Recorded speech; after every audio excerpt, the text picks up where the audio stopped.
As eleições do último domingo mostraram que há no Brasil, que há aqui no nosso país, um passado que se recusa a passar. O resultado das urnas é reflexo de uma nação ultraconservadora, violenta e de forte tradição autoritária. Os mais de 51 milhões de votos depositados em Jair Bolsonaro são prova inconteste de que o bolsonarismo não é mais uma tendência apenas, mas a expressão de um Brasil real. Mesmo que Jair Bolsonaro caia, o bolsonarismo vai permanecer e por um bom tempo. Então sim, nós somos um povo festivo, mas também somos, em grande medida, e as urnas mostraram isso, um povo violento, racista e indiferente ao sofrimento alheio, os mortos da pandemia que não nos deixam mentir. Em boa medida, abdicamos da consciência, da razão, em nome de uma emoção cega, burra, intolerante, brutal. Nós temos naturalizado o mal. Nossa medida tem sido o próprio mal. E a enxurrada de ataques xenofóbicos sofridos pelo povo nordestino pós-primeiro turno é um sintoma disso. As urnas nos deram conta da força que o bolsonarismo tem. O bolsonarismo é uma ideologia que sintetiza a política cínica, fascista, pautada no negacionismo, no ódio às políticas distributivas, no ódio à diversidade, no ódio ao conhecimento, ao debate racional, e foi esse caldo de preconceitos, esse caldo de maldade que elegeu mais uma vez a maior bancada do Congresso Nacional. Só na Câmara dos Deputados, o PL de Jair Bolsonaro, por exemplo, passou de 77 para 99 deputados, o União Brasil fez 59, Então, Jair tem uma bancada robusta. E entre os novos parlamentares, ministros e ex-ministros de Bolsonaro, Damares, Salles, que detonou as políticas de proteção ambientais à frente do Ministério do Meio Ambiente, Pazuello, gestão desastrosa da saúde na pandemia, e outros, em nome de uma suposta liberdade e contra um comunismo que nunca existiu, rejeitamos avanços civilizatórios em defesa dos direitos humanos, do meio ambiente, da saúde, da vida. Nós estamos operando na faixa da irracionalidade. E acende a luz de alerta as votações expressivas que bolsonaristas tiveram. O deputado mais bem votado do Brasil teve 1.400.000 votos, é das Minas Gerais. Trata-se de um jovem de 26 anos que representa um pensamento retrógrado, incapaz de enxergar a pluralidade das ideias, de respeitar a diferença ou as diferenças que soam para ele e para seus iguais como uma ameaça. Na Paraíba, bolsonaristas também tiveram votações bem expressivas. Só para citar, o Cabo Gilberto, do PL, da ala mais radicalizada, ele teve mais de 126.000 votos para a Câmara Federal. Pastor Sérgio Queiroz, do PRTB, Bruno Roberto, do PL, ambos bolsonaristas disputaram o Senado, perderam, mas juntos concentraram mais de 23% dos votos dos paraibanos. Um outro bolsonarista levou a eleição, Efraim Filho, do União Brasil, teve quase 31% dos votos válidos. A gente fala mais sobre Efraim mais tarde, mas é interessante. Os três, perceba, tiveram a preferência de mais da metade da população daqui do estado. O também bolsonarista Nilvan Ferreira, do PL, ficou em terceiro na disputa pelo governo, teve mais de 406.000 votos, isso dá quase 20% do total, não é pouco. Nilvan desbancou o candidato de Lula, o senador veneziano Vital do Rego, do MDB, que ficou em quarto lugar. Tudo isso junto levantou suspeitas sobre a seriedade e credibilidade dos institutos de pesquisas eleitorais, principalmente no cenário nacional, porque os números não bateram com o que as urnas nos trouxeram.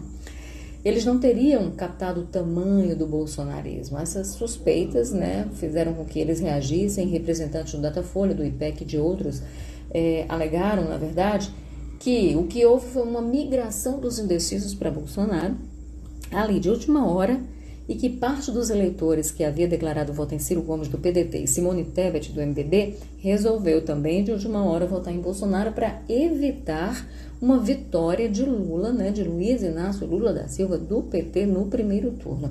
Ou seja, a campanha petista pelo voto útil teria tido um efeito inverso para esse público. E todas essas movimentações aconteceram de última hora. A pesquisa saiu ao meio-dia do sábado, teve tempo até o domingo. Tudo também dá conta de que temos uma democracia extremamente fragilizada, ainda que este tenha sido o motivo, né, que turbinou a campanha de Jair Bolsonaro, de bolsonaristas na reta final do primeiro turno. A gente sabe que não foi o único, porque há outros elementos que importam, né, e que denunciam essa democracia de baixa intensidade. O escandaloso orçamento secreto, a compra de votos por meio da PEC dos auxílios, gente, 41 bilhões e meio. Temos as fake news.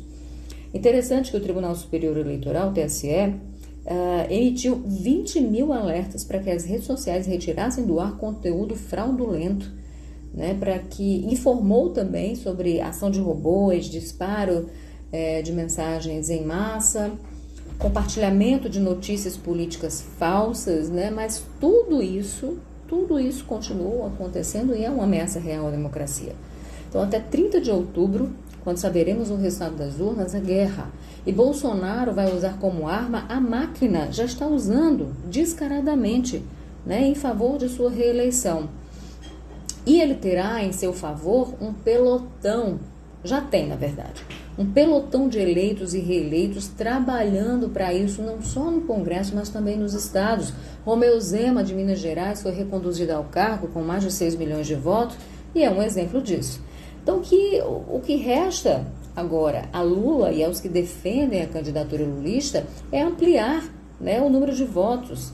Né? É certo que 57 milhões de votos é muito, maior votação, né, nessa história da redemocratização. Lula teve votos de petistas, militantes ou não, né, não petistas, que acreditaram e que querem derrubar Bolsonaro pelo voto, pela democracia.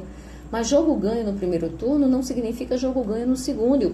O candidato precisa ampliar seus apoios, dialogar com segmentos religiosos, né, com aqueles mais conservadores, com empresariados ainda resistentes a seu nome, e tudo isso é para ontem, né? E aí, voltando aqui para o cenário da Paraíba, lembrar que o PT deve anunciar apoio a João Azevedo, do PSB, nesta quarta-feira, e, ao contrário, a neutralidade, inclusive, é preciso dizer, não teria sentido, né? E não é João e Ricardo Coutinho juntos de novo, porque não se trata de uma questão personalista, é legitimar a candidatura de João e, com isso, fortalecer a campanha de Lula aqui no Estado. Como dizem por aqui, o PT, fazendo isso, não faz mais que a obrigação. Agora, voltando à questão de Efraim, é preciso dizer que a divisão da esquerda aqui no Estado, a Paraíba, mesmo sendo majoritariamente vermelha, a tirar pelos mais de 1,5 milhão votos de Lula, né, que ele recebeu aqui no Estado, e isso representa 64,21% do total. Apesar disso, a Paraíba elegeu um deputado da base de Bolsonaro, um deputado bolsonarista, tal qual o Rio Grande do Norte, que também elegeu um senador bolsonarista, apesar de referendar o governo da petista Fátima Bezerra nas urnas. Então, lá eles tiveram 2 candidatos de esquerda, aqui nós também tivemos Poliana Dutra, do PSB, e Ricardo Coutinho. Dutra estava limpa. Ricardo, com problemas na justiça eleitoral e candidatura subjúdice, com possibilidades remotas de ter o indeferimento de candidatura revertido. Então, ele não desistiu e acabou dividindo a esquerda. Em miúdos, atuou para desidratar a socialista Poliana e, intencionalmente ou não, atuou como cabo eleitoral de Efraim. Gol contra, de Ricardo.